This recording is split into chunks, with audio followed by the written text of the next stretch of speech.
नमस्कार दोस्तों, स्वागत है आप सभी का इलेक्ट्रिकल इंजीनियरिंग इन हिंदी में। आज के इस वीडियो में हम लोग देखेंगे यूपी RVNL TG2 का जो इलेक्ट्रीशियन का पेपर होने वाला है उसके लिए जो है प्रैक्टिस सेट जो है ये पहला जो है प्रैक्टिस सेट रहेगा। तो चलिए शुरू करते हैं।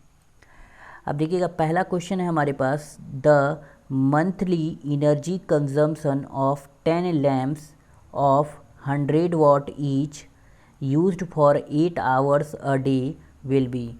यानी एक दिन में 100 वाट के 10 लैंपों का प्रयोग प्रत्येक 8 घंटों के लिए करने पर मासिक ऊर्जा खपत क्या होगी। ये हमसे क्वेश्चन पूछा गया है। ठीक है, तो ध्यान रखिएगा, जो एनर्जी कंजम्पशन होगा वो क्या होगा। तो एनर्जी कंजम्पशन, ठीक है, ये देखिए मंथली ही डायरेक्ट निकाल देते हैं। मंथली जो है एनर्जी कंजम्पशन क्या होगा, number of lamps into watt into hours into day divided by 1000। ठीक है, देखेंगे नंबर ऑफ लैम्प कितने हैं, 10 हैं नंबर ऑफ लैम्प्स, तो 10 लिख लेंगे। वाट कितना दे रखा है, 100 वाट, तो 100 रख देंगे। आवर कितना दे रखा है, 8 आवर, तो 8 लिख देंगे। कितने दिन के लिए, मंथली पूछा है, मंथली का मतलब जो है 30 डेज़ के लिए, तो 30 रख देंगे। डिवाइडेड बाई कितना हो जाएगा, 1000। ठीक है, तो यहाँ से देखिए ये जो है ये 1000, ये 1000 कट जाएगा। ठीक है, अब कितना आ जाएगा, 8 त्रिका 24 और 0 क्या करेंगे, बढ़ा देंगे, इतना यूनिट क्या आ जाएगा, इतना 240 यूनिट आ जाएगा आपका आंसर। ठीक है, 240 यूनिट आ जाएगा आंसर। तो फॉर्मूला याद रखना है, नंबर ऑफ लैम्प्स की जगह कुछ भी दे सकता है, फ़ैन दे दे तो जो फ़ैन लिख देंगे, नंबर ऑफ फैंस कितने होंगे, ईच कितना वाट ले रहा है, कितने आवर चल रहा है, कितने दिन के लिए निकालना है। ठीक है, नेक्स्ट क्वेश्चन देखते हैं। तो अगर आप सभी लोगों को इस क्वेश्चन का PDF चाहिए तो आप सभी लोग टेलीग्राम चैनल को ज्वाइन कर लीजिए, वहाँ पे आपको PDF मिल जाएगी। ठीक है, नेक्स्ट देखते हैं। The amount of current at a point in an electric circuit will be equal to dash if 20 coulombs charge is passed in 2 second through that point. ठीक है, अब देखिए हिंदी में लिखा है 20 कूलम का आवेश है एक बिंदु के माध्यम से 2 सेकंड में प्रवाहित होता है, तो विद्युतीय परिपथ में एक बिंदु पर धारा की मात्रा डैश के बराबर होगी। ठीक है, अब देखिएगा इसमें क्या हमसे पूछ रखा है, करंट पूछ रखा है और चार्ज दे रखा है और क्या दे रखा है, टाइम दे रखा है। तो आप सभी लोगों को पता होगा करंट क्या होता है, rate of flow of charge is called current, यानी Q/T। Q कितना दे रखा है, चार्ज आपका जो है 20 कूलम दे रखा है, टाइम कितना दे रखा है, 2 दे रखा है, 2 सेकंड, तो करंट कितना हो जाएगा, 10 एम्पियर का जो है आपको करंट हो जाएगा। तो हमारा आंसर जो है B वाला हो जाएगा, 10 एम्पियर। ध्यान रखेंगे कभी कभी जो है ये टाइम जो है आपको मिनट में भी दे रखा है। ठीक है, दे देगा, तो ध्यान रखेंगे जो है 1 minute is equal to 60 second आप रख के जो है सेकेंड में उसको निकाल लेंगे। ठीक है, which capacitor will be physically smaller for the same rating. यानी जो है रेटिंग सेम रहे तो फिजिकली स्मॉलर कौन होगा, यानी जो है दिखाई कौन छोटा देगा। ठीक है, अब देखिए फिजिकली, तो देखिए कैपेसिटर के बारे में थोड़ा सा समझ लेते हैं। तो कैपेसिटर क्या होता है, ठीक है, तो कैपेसिटर का एक कैपेसिटेंस होता है। ठीक है, कैपेसिटेंस जिसको किस में मेजर करते हैं, फैरेड में। ठीक है, फैरेड। ध्यान रखेंगे कैपेसिटर जो है 2 तरह के होते हैं बेसिकली, एक होता है नॉन पोलराइज्ड, ठीक है, एक होता है पोलराइज्ड। ठीक है, पोलराइज्ड, एक पोलराइज्ड होता है और एक नॉन पोलराइज्ड होता है। ठीक है, नॉन पोलराइज्ड मतलब इसका पोलैरिटी कोई निर्धारित नहीं होता है, पोलराइज्ड मतलब इसका पोलैरिटी जो है निर्धारित होता है। ठीक है। तो इसका सिंबल देखिएगा, नॉन पोलराइज्ड का कुछ सिंबल इस तरह होता है। ठीक है, ये सिंबल है नॉन पोलराइज्ड का, और पोलराइज्ड का सिंबल कुछ इस तरीके का होता है।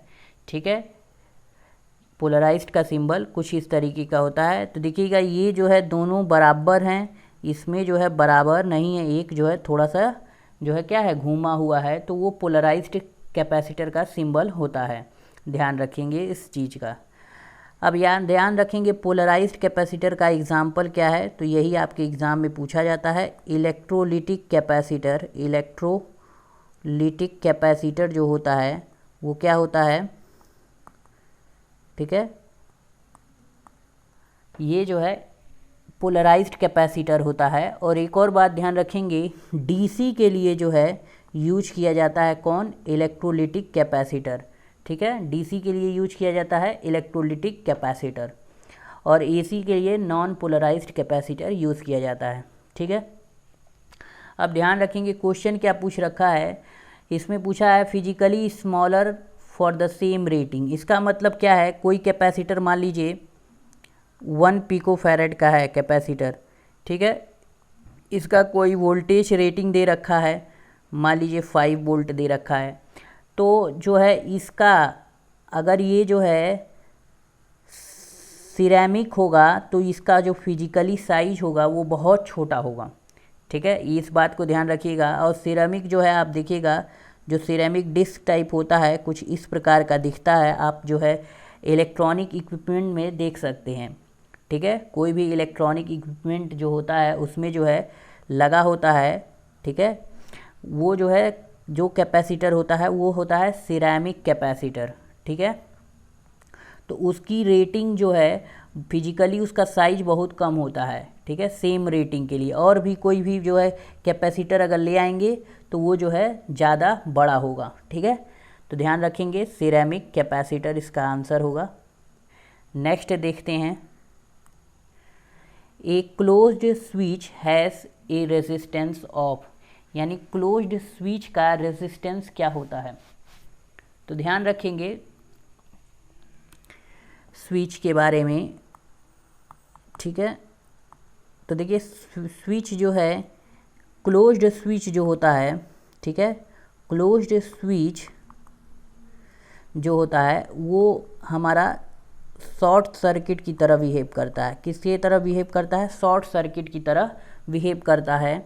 और जो आपका ओपन स्विच होता है, ठीक है, वो ओपन सर्किट की तरह बिहेव करता है।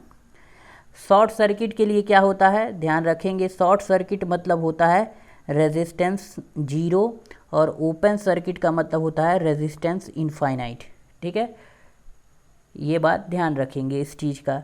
तो क्या बोला है, क्लोज्ड स्विच के लिए, तो क्लोज्ड स्विच के लिए रेजिस्टेंस कितना होगा, 0 होगा। ठीक है, रेजिस्टेंस कितना होगा, 0 होगा।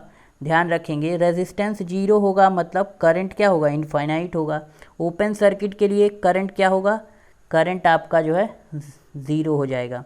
ठीक है, तो इस चीज़ का ध्यान रखेंगे, क्लोज्ड स्विच का रेजिस्टेंस 0, ओपन स्विच का रेजिस्टेंस इनफाइनाइट।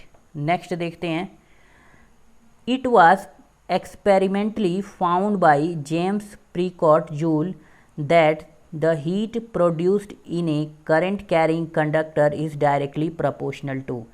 यह जो है जेम्स प्रिकॉट जूल द्वारा प्रयोगात्मक रूप से पाया गया कि धारा वाहक चालक में उत्पन्न ताप डैश के समानुपाती होता है। तो क्या कहा गया था भैया, जो है H जो होता है वो क्या होता है, I² RT होता है। यही क्या है, जूल के नियम यही है, H is equal to I² RT। तो इसमें देखिए क्या दिया है, H is directly proportional to पूछ रखा है, क्या होगा, हीट। तो पहला दिया है स्क्वायर ऑफ करंट, तो ये तो सही दे रखा है। और B देखिए क्या दिखा है, स्क्वायर ऑफ रेजिस्टेंस, तो ये बात गलत दे रखी है। करंट के जो है नहीं, करंट के स्क्वायर के डायरेक्टली प्रोपोर्शनल है, तो ये भी बात गलत है। अप्लाइड वोल्टेज के स्क्वायर के, ये भी गलत है। तो आंसर हमारा ए वाला हो जाएगा। ठीक है, नेक्स्ट देखते हैं, the formula to find the temperature coefficient of resistance of a material is. यानी एक पदार्थ के प्रतिरोध ताप गुणांक ज्ञात करने का सूत्र क्या है, आर टी का क्या सूत्र होता है, तो आप सभी लोगों को पता होगा R T is equal to R not 1 plus alpha T, यही होता है। अल्फ़ा टी बोलिए या अल्फ़ा डेल्टा टी बोलिए, सब बात एक ही है, ठीक है। ये क्या होता है, आर टी क्या होता है, आर टी जो है फाइनल रेजिस्टेंस होता है, ठीक है। आर टी क्या होता है, फाइनल रेजिस्टेंस होता है। आर नॉट क्या होता है, इनिशियल रेजिस्टेंस होता है, ठीक है, या प्रारंभिक रेजिस्टेंस बोल सकते हैं, ठीक है।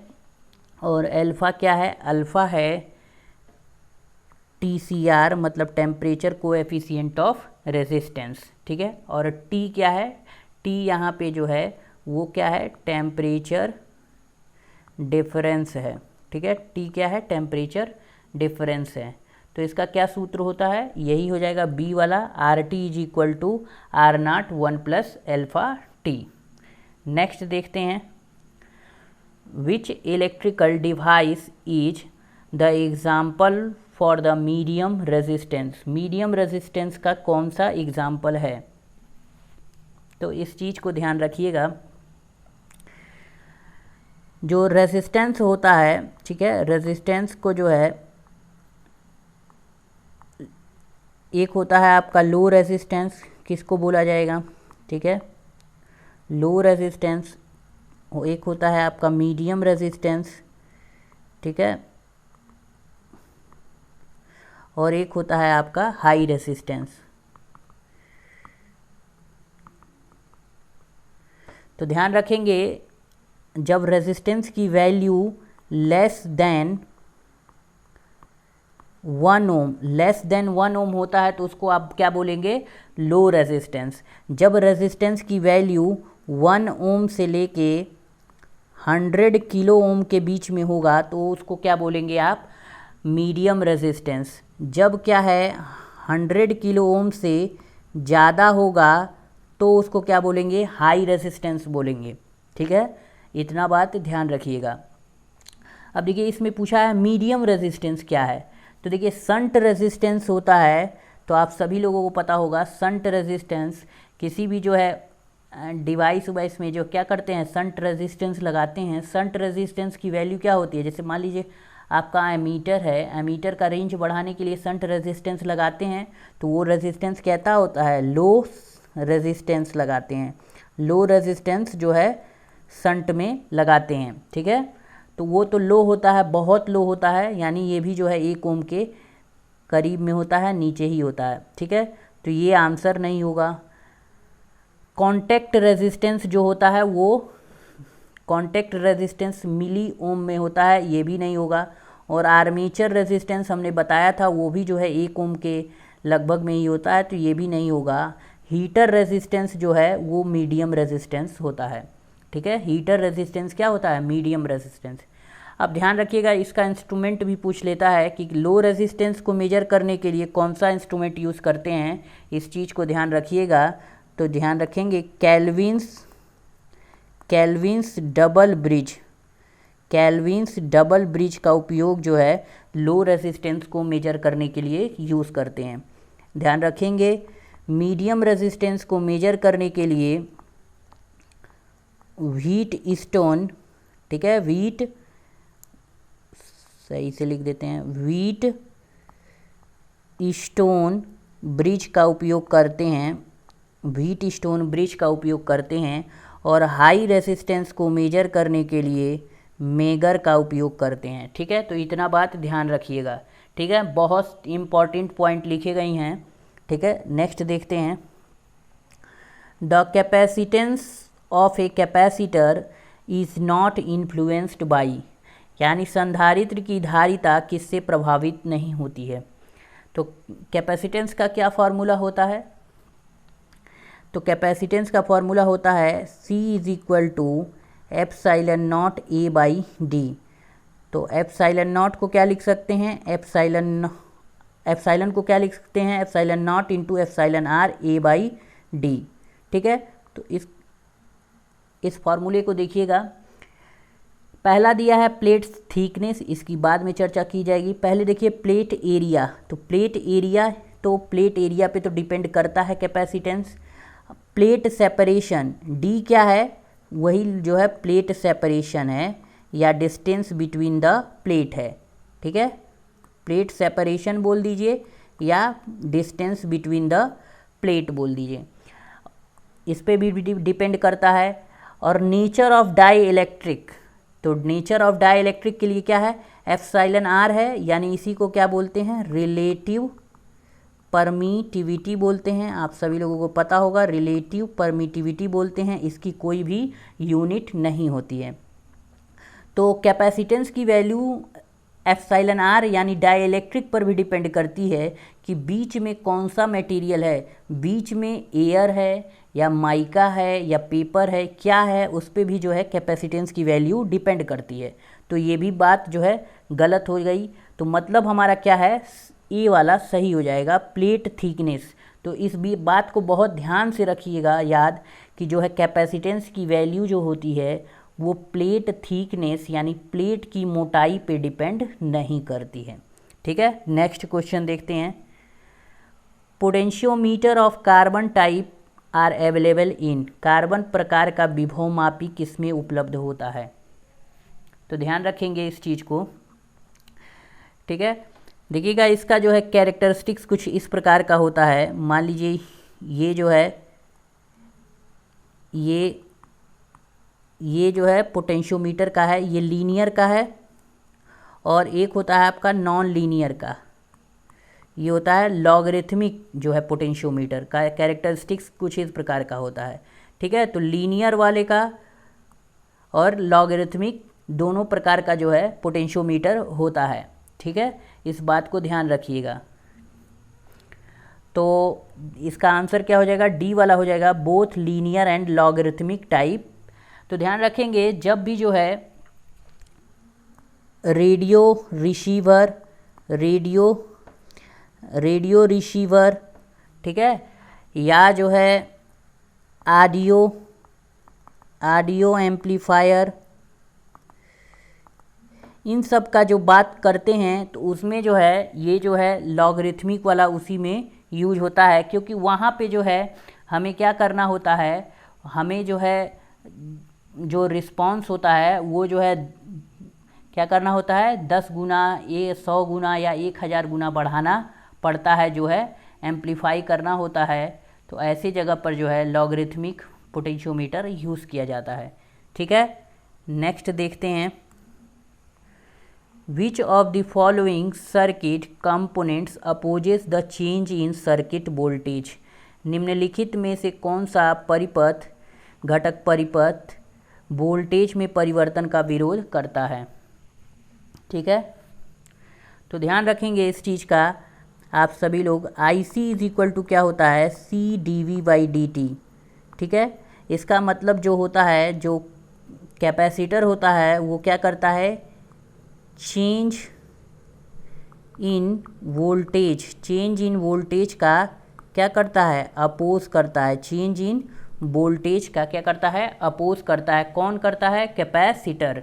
तो आंसर इसका क्या होगा, बी वाला होगा, कैपेसिटेंस। अब एक और चीज़ ध्यान रखेंगे, जो इंडक्टर होता है V L is equal to होता है L D I by D T, ठीक है, L D I by D T. जो इंडक्टर होता है वो चेंज इन करंट का अपोज करता है, चेंज इन करंट का अपोज करता है। ध्यान रखेंगे, अपोजेस चेंज इन करंट।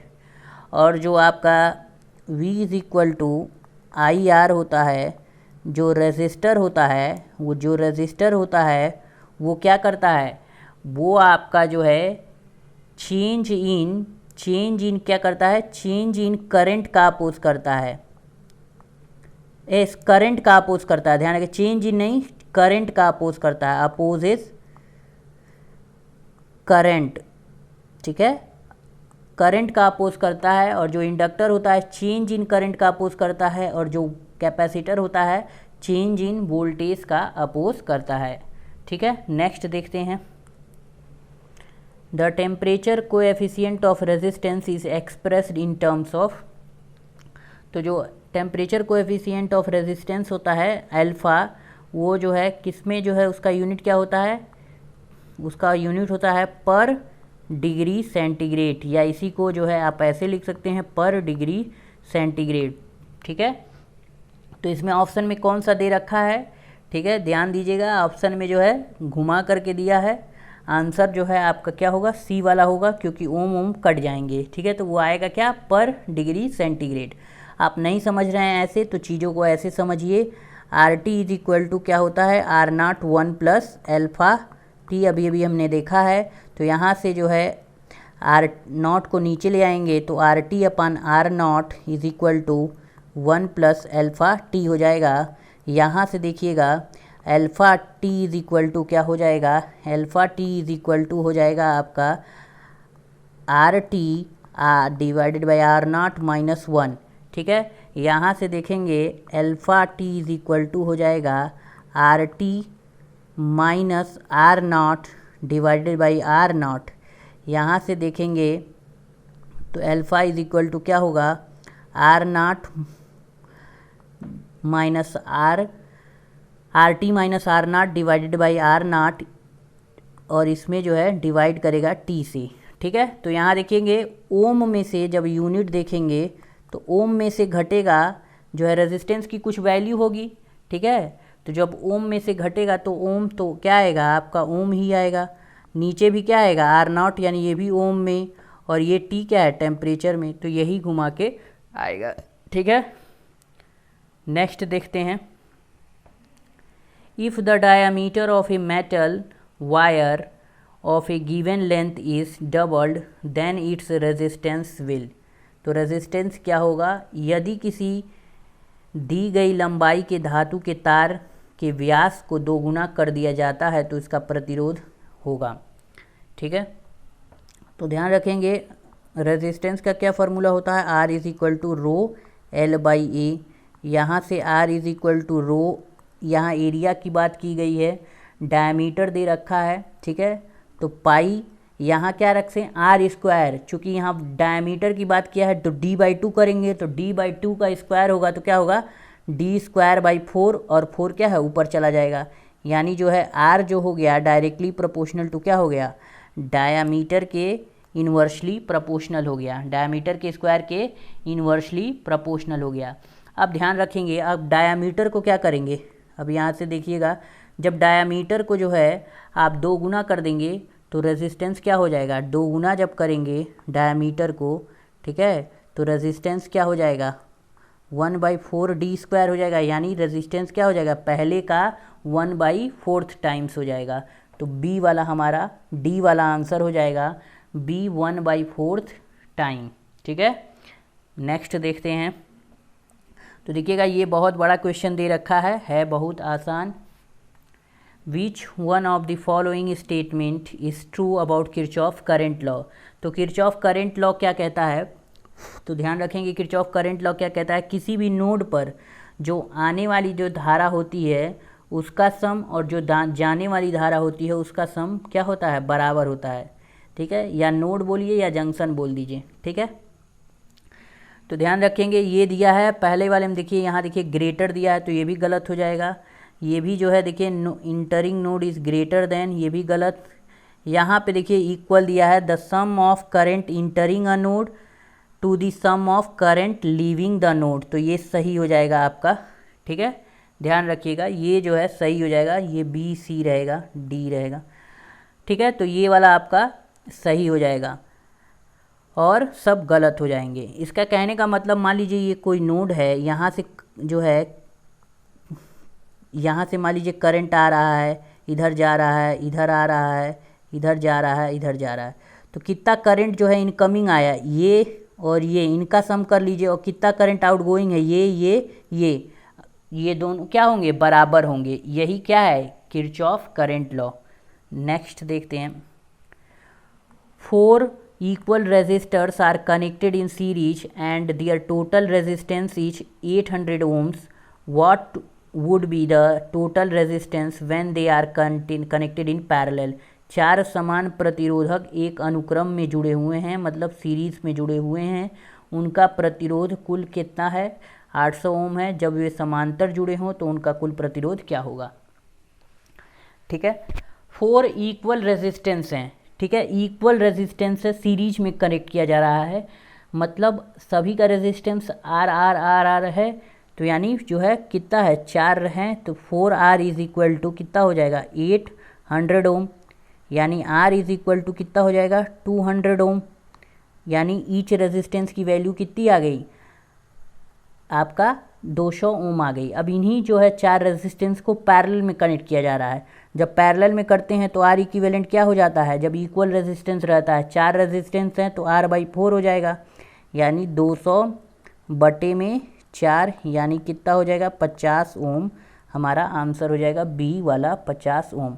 ठीक है, आप जैसे मन तैसे कर लीजिए, आप ऐसे भी कर सकते हैं, आर आर आर आर, ये सभी आर आर दे रखे हैं। ठीक है, ये जो है जब जोड़ेंगे तो क्या आ जाएगा 4R इज इक्वल टू आपका 800 ओम। यहाँ से R की वैल्यू निकल जाएगी, R की वैल्यू 200 आ गया।